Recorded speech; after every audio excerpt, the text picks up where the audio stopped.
Many Magic the Gathering players ask the question, is it worth it to buy the Battle for Zendikar event deck, Ultimate Sacrifice? Is Ultimate Sacrifice really a Magic the Gathering deck you can play right out of the box and hope to win with? Does it contain cards that are worthwhile, both in terms of playability and financial value? Is this a good buy, or are you better off with the most recent Clash pack? Let's take a look. Ultimate Sacrifice contains the following.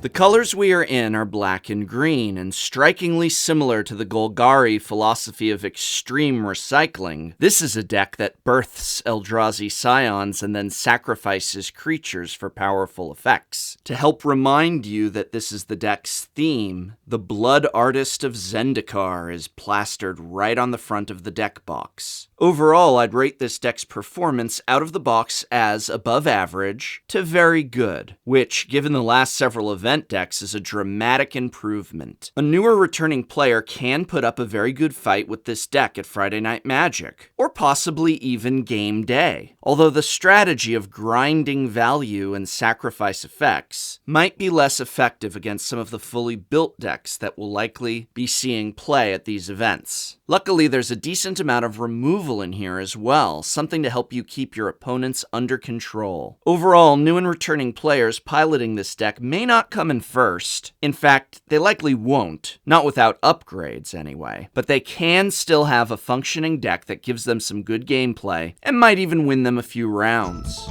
What about financial value? As of the filming of this video, if you were to purchase the contents of this event deck as singles, the total cost to you would be approximately $50.03. Although that number is falling fast, as many of the reprinted rares of this deck are dropping in price due to their reprinting here. Nonetheless, compared to previous event decks, the Battle for Zendikar deck is a veritable treasure trove of rares and even mythics that have great value both in finance and function. At the top of this list is obviously Hangerback Walker. This is a card that's been dominating standard decks and is very high priced. But since it is only seeing a little play in Modern and only in Affinity there, it's likely going to continue to drop. For a standard player though, this makes a great inclusion. It gives new and returning players access to this to have in their decks, to have it as a trade, or to just get an additional copy for upgrading a deck. The other big inclusion here is Tasigur the Golden Fang. Now, Tasigur is really great because he sees both Modern and even a little Legacy play, and he certainly is showing up in a lot of standard decks. So this is another great inclusion and a card that's got value outside of the immediate standard meta. But there's so much more value in here. Whisperwood Elemental, for example. Now, this is the first time a mythic has been included in an event deck, and maybe in the case of Whisperwood, it should have come a little sooner. But even though the card's price is in decline, this is a nice inclusion of a potent card in Standard. Now, while a few fringe Modern decks have run Whisperwood Elemental, it is unlikely to ever shoot back up to the high cost and high demand it once held. Nonetheless, I am pleased to see this round out the bottom end of money cards in this deck. Speaking of first-time mythics, Whisperwood Elemental isn't the only mythic here. Warden of the First Tree is the second mythic included in this event deck. I hope these two mythics are the start of a trend for event decks. And again, while Warden was never quite the high-priced rare that Whisperwood was, to say nothing of what Tasigur and Hangerback have been at, it always had a fairly solid price tag and performed well in Standard. Interestingly, it's got a bit of a cult following in Cube and Commander, and so I think this is a card that won't be forgotten after rotation, even though the current $350 price is likely to continue to drop. There are two more rares that leap out at me: Evolutionary Leap and Llanowar Wastes. While they are just a couple of $2 to $3 cards, they represent the right kind of $2 to $3 rare reprints for this deck. While obviously I'd have been more in favor of one of the new Battle for Zendikar have lands, a Pain land is still a pleasant throw-in. Golgari decks over the next year are going to need copies of this, and though its cost will likely not escalate, keeping prices low is a pleasant convenience. As for Evolutionary Leap, it's seen some standard play, but never quite turned into the next big modern thing some people had hoped. Still, I think there's time for this to take off in standard again, and maybe one day even modern. But at the very least, it's a powerful card that is far from pure jank.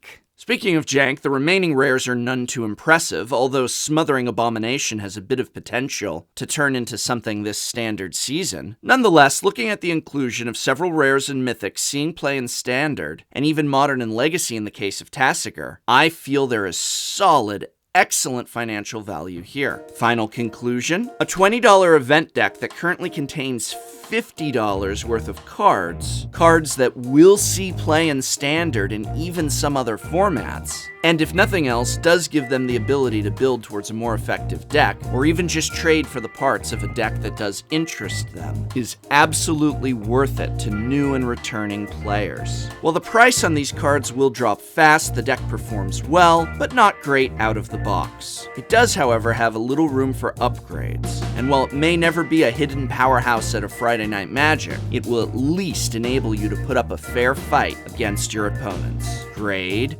A-. I hope this video has been of some help to you, and remember, you can't play Magic at Target or Walmart, so whether purchasing an event deck or Clash pack or just boosters to crack, try and spend that money where you spend time playing Magic, and that's at your local game store whenever possible. You're supporting your Magic community. And thank you to everyone for supporting me and my channel through Patreon. This video and last video and next Thursday's video and the videos to come for weeks and months and hopefully years after that have only been made possible by the donations from viewers like you. So thank you.